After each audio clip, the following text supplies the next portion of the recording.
అరే మన భూత్పూర్ చంద్రశేఖర్ సార్ గారు మన అందరం ఏది అడిగినా వెంటనే ఇచ్చేస్తాడు. కానీ సీఎం సీట్ మాత్రం అడగకూడదు.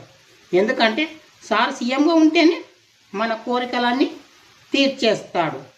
నేను నా కూతురు కోసం ఎంబీబీఎస్ సీట్ అడిగాను. వెంటనే జేబులోంచి తీసి ఎంబీబీఎస్ సీట్ ఇచ్చేశాడు. మహానుభావుడు. నిండు నూరేళ్ళు చల్లంగా ఉండాల. అర్థమైంది కదా? మీరందరూ కూడా కోరికలు ఏమైనా ఉంటే వెంటనే అడిగేసేయండి, తీర్చేస్తాడు. నా రెండో కూతురు పెళ్లి కోసం 25 లక్షలు అప్పు అడిగాను.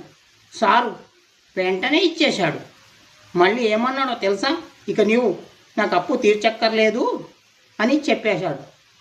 కోటి నమస్కారాలు సార్. మీలాంటి వాళ్ళు నిండు నూరేళ్ళు